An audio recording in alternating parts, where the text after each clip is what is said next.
Grinding Gear Games is sure that they have built the best ever summoning class in an ARPG in the form of the Witch of Path of Exile 2. And I reckon after seeing everything that the Witch has to offer, they just might be right.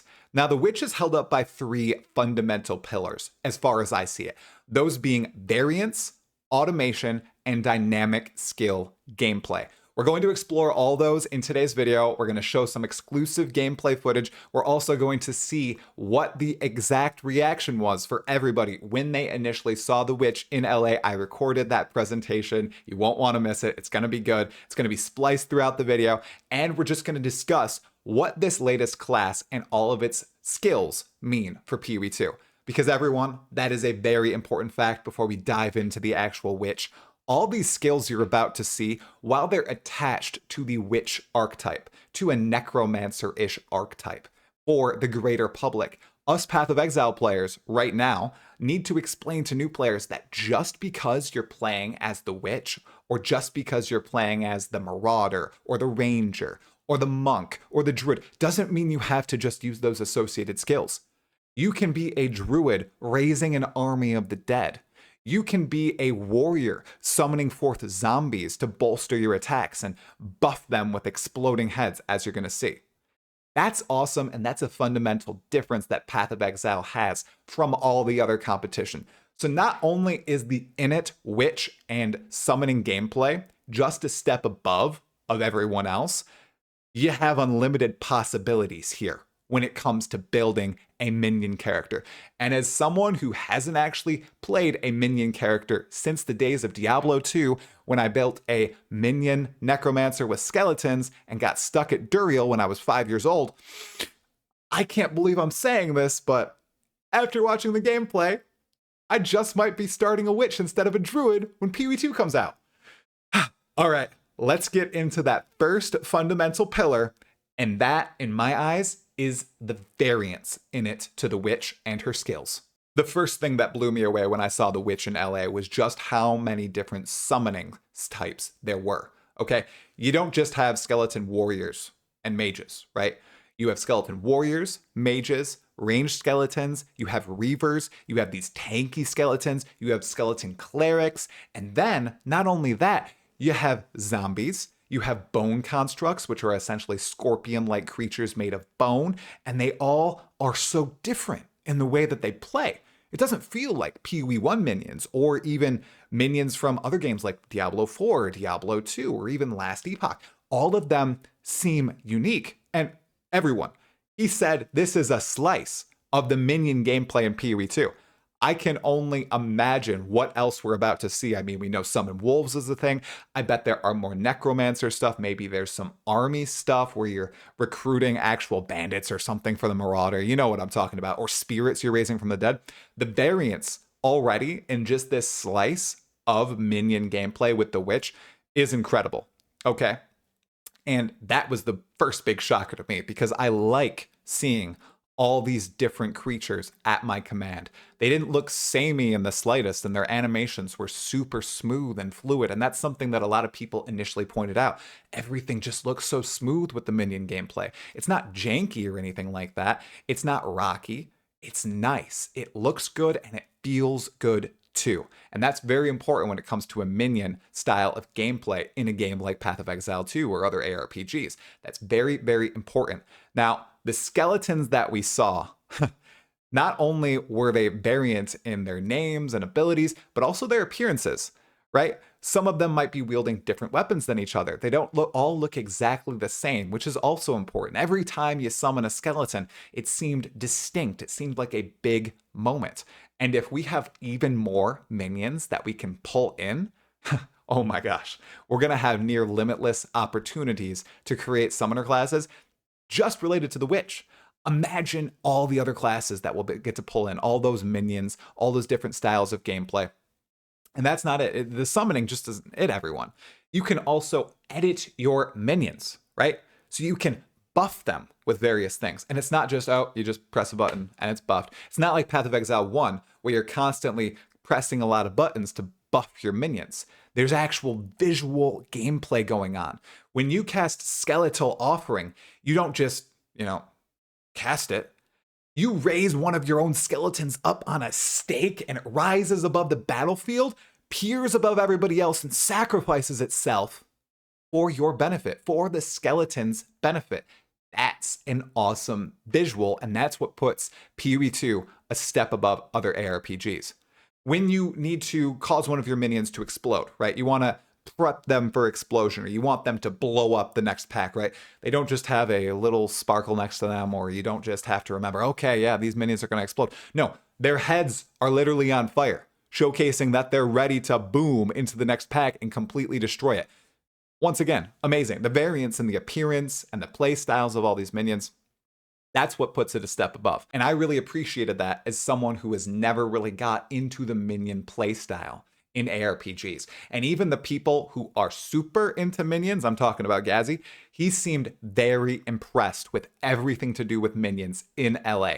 And that was just awesome to see. Okay, before we get into pillar number 2 and we talk about automation with the witch, I just want you to check out our first exposure to the witch in Path of Exile 2. This is the presentation from LA. This is Jonathan giving the presentation. Octavian and Trevor are playing. I think it's just Octavian right now, but essentially they're showcasing the power of the witch with all the summons. Watch how fast this boss dies. Oh my god. What?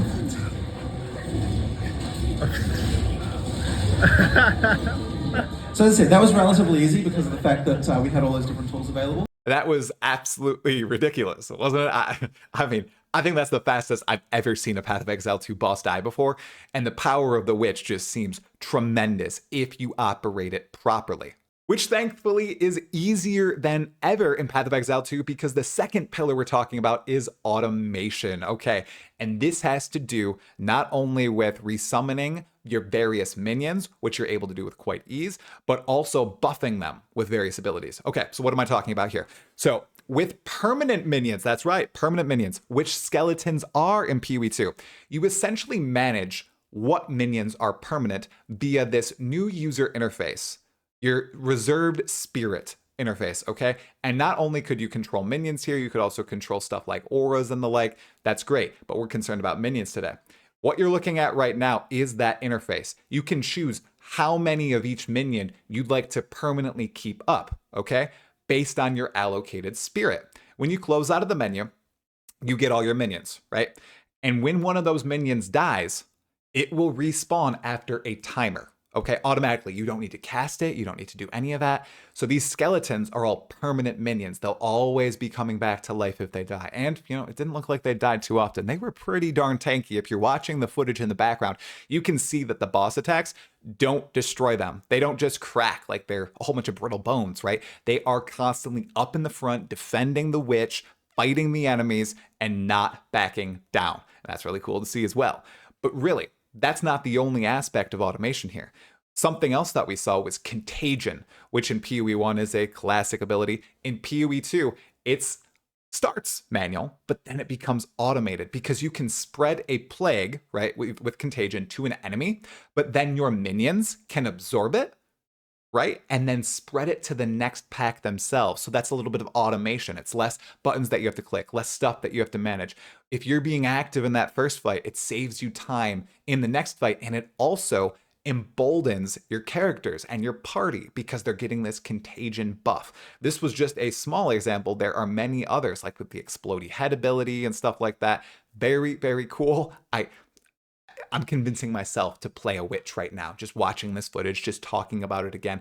Unfortunately, as you probably could tell, I didn't play the witch in LA because they did mention, one, that there may be a few slight bugs, and I didn't want to brick my playthrough. And then two, it was embargoed. So I kind of wanted to talk about my play experience, share the footage with you all as fast as possible. So that's why I didn't play the witch. But that is none of your concern right now because we need to dive into what pillar 3 is, and I think it's the most important one, and that is dynamic skill gameplay.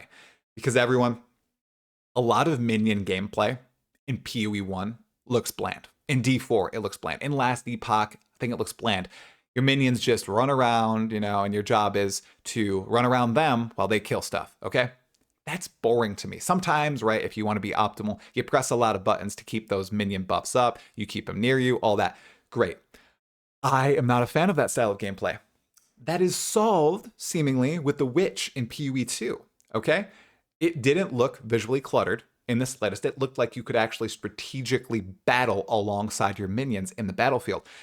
Not only with abilities that they have, which you can cast, you can cause your skeletal archers to cast a gas arrow, which creates a gas cloud, does poison damage, right?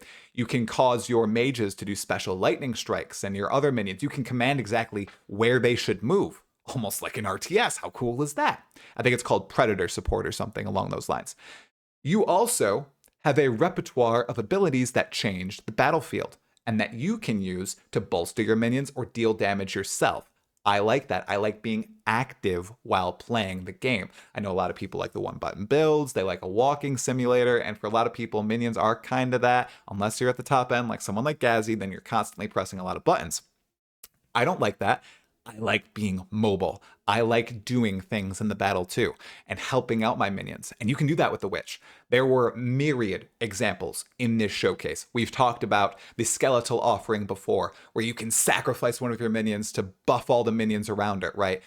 It matters where you place it. It's dynamic. It's you reacting and adjusting to the environment. Well, there's also the contagion that we talked about, where you cast it on someone and you need to do it before one of your minions kills it, because then it will spread to that minion and then they can spread the contagion to the next pack. That's also skill-based gameplay. There's also this bone wall that you can create around yourself to protect yourself. It's very cool. It's impactful. It protects you while your minions fight around outside of you in a pack, so that if you're a little squishier, being, a summoner, you're not rushed by mobs. You can be defended by this bone wall. That's also super cool. We also have the explodey head gameplay, where you can designate which ones are ready to explode, when they should explode, all that. We talked about commanding where your minions move. That's also great. There are also abilities that you can actually use too, to absorb stuff from your minions and then shoot it back out at enemies. That's phenomenal. Stuff like Witch Blast. There's also skill shots, which are curses in Path of Exile 2 that you can cast on either an enemy or an ally to buff or hinder them. That's great. It's a little channel, I think. Or it's not a channel. It just stays on the ground for a moment, almost like a ritual circle, and then it takes it effect. So you can skill it out, either while your minions are fighting them and the enemy is standing still, or you can try to aim it. That's really cool. All this dynamic gameplay that is now within the minion sphere will encourage more people to play the minion playstyle. It's great. But it does look like you can optimize your minions to the point where they are slaughtering everything for you. In that initial slice of gameplay footage that we saw in LA, did you see how fast the minions just took out the Ice Crone?